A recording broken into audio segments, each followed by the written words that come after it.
Ladies and gentlemen, it's good to see you all again. I welcome you to something I haven't done in a while, which is just a small update video for any sort of Piranha Bytes related developments that we have come to learn anything about. Now, don't get too excited. Unfortunately, there's not really a whole lot to give away right now, but there is enough that I felt like sharing it with you and perhaps encouraging you to help us try and glean a little bit more.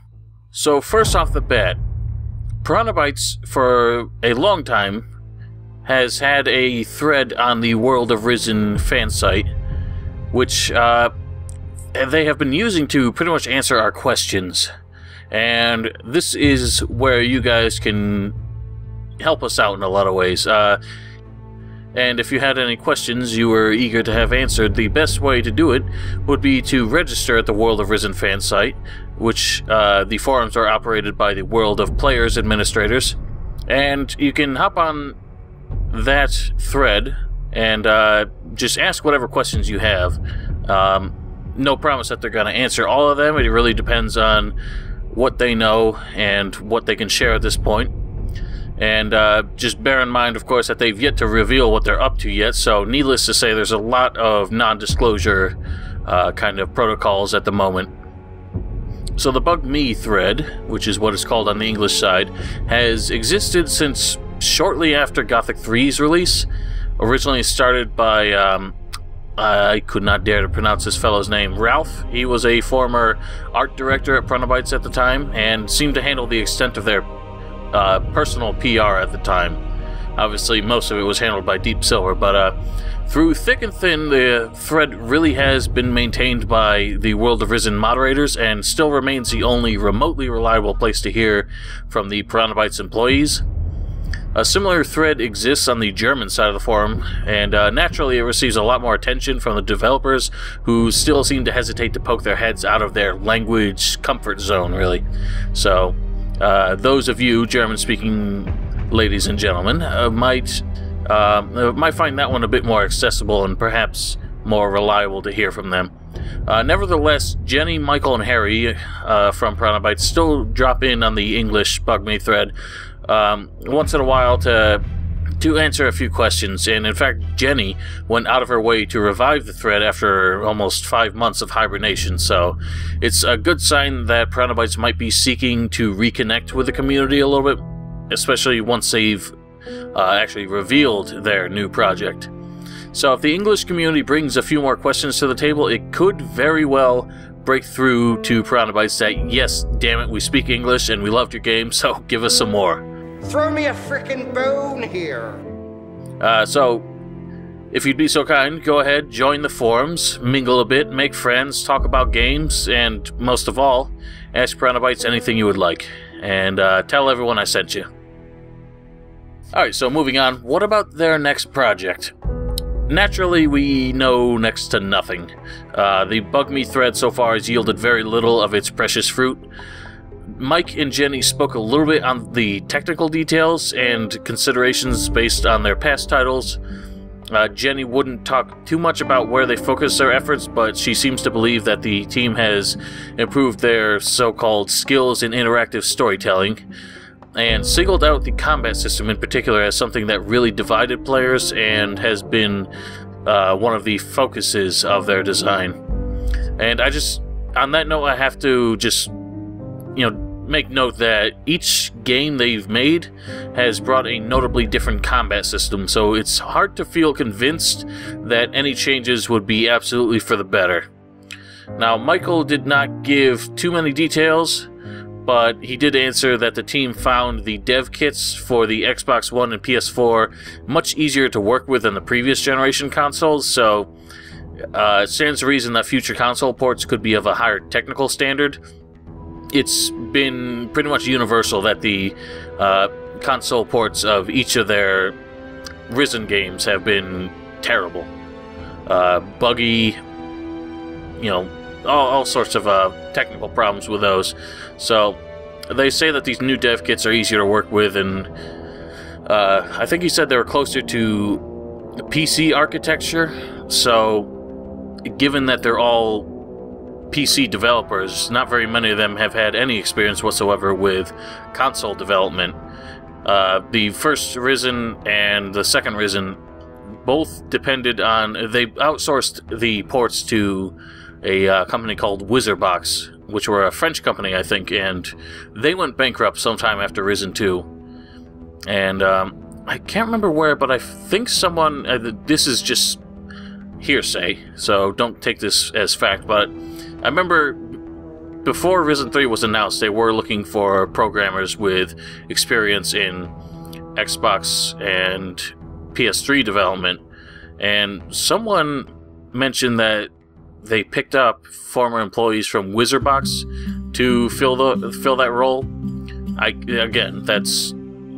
can't say for sure whether or not that's true. I'm not really sure where that information came from. So, further information on the development of this new title could be found in the German question and answer thread, which I'll have both the English and the German ones linked below.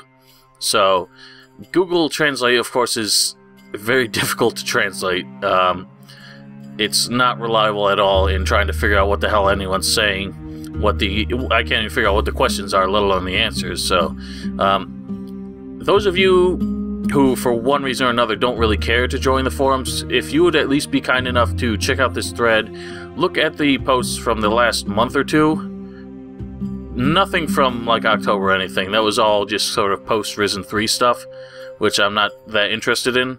If you can find anything from the last couple months addressing the new title specifically, if you would be so kind as to kind of translate a bunch of as much of that as you can, as much as you can provide, and maybe post those in the comments, that would be great help to us all. Now, perhaps even more interesting than any of this question and answer stuff, the website Gamepressure posted a quote from Bjorn Pankratz, who says that their next title is something that Gothic fans in particular should be keeping an eye on.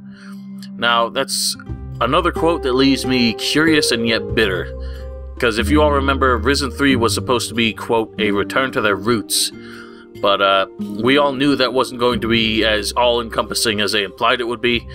Risen 3 was, from a design standpoint, certainly a superior game to Risen 2, but it still had everything that made Risen feel so much like Risen, as opposed to Gothic. There's one of the posters on World of Risen named Matt Durkater, or Durkater, I'm not entirely sure how to pronounce his name. He's repeatedly compared Gothic and Risen with the metaphors of Brothers Grimm versus Walt Disney, respectively, and I don't fully agree with those comparisons, but it's not exactly debatable that Risen has a much more colorful and less bleak setting, and its approach to storytelling and its cast of characters altogether just not quite as serious and not quite as dark and realistic as Gothic. So with a new IP, Piranha Bytes could start from scratch with their world and story design, and not really have to worry about the baggage from predecessors weighing down their creativity.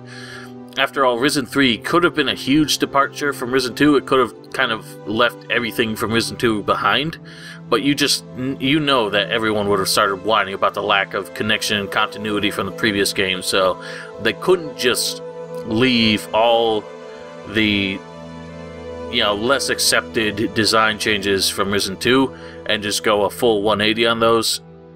No one would have appreciated that. That would have shown distinct lack of discretion and would have shown that Piranha Bytes wasn't making an effort to keep their games consistent, and that's not something we want to see. I personally didn't mind Risen 3, relative to Risen 2. I just wish Risen 2 didn't happen, and ergo we would have had a better game instead of Risen 2 and 3, but I'm getting sidetracked. Anyway, as a side note, the Gamepressure article quoted an Ars Technica report stating that Risen 3 only sold around 85,000 copies by the end of 2014. Now, I'm not really sure how to take this, because quoting sales of games these days, particularly in terms of digital sales, tends to be a fairly inexact science. It's seems to be a lot harder for them to come up with the numbers as opposed to sales of hard copies from stores and retail outlets. So the numbers may vary from that by a wide margin, but nevertheless, it's pretty clear that Risen 3 wasn't exactly a blockbuster production. Alright, so something else that, of course, is Piranha Bytes related and has us all kind of gritting our teeth in anticipation. Any news on Mike Hoga and his new project Spacetime? No, I'm sorry. There's really nothing new so far. Since the original Eurogamer article, he's not really done much more than make a few comments on the German World of Risen forums with a few details about the intended designs and features of this game, and of course the possible work associates from Piranha Bytes' past. It's been a few months since his last comment, so hopefully this means that his team is hard at work prototyping this new idea, and we kind of just have to wait and see. He was kind of on the fence. His biggest concern seemed to be how he could get funding for this project and find a publisher for it, so hopefully his designs are enticing enough that he can find someone who can help him bring his current dream project to life. There's still no word on how soon we can expect either of these projects to be announced. Jenny did promise that their next game won't be announced so shortly prior to release this time around. Since Risen 3 had a somewhat unusually short development period, it's quite likely that the wait for this new game won't be much shorter than Risen 3 was. Nevertheless, you can all rest assured that I will be here with every little scrap of news that slips down the grapevine, and my coverage for both of these games will hopefully be as thorough as I was for Risen 3. Ladies and gentlemen, I hope you all enjoyed the video. Hope you all enjoyed the video, and join us on the World of Risen forums if you are so inclined, and I will see you when we find something new. Cheers, my friends.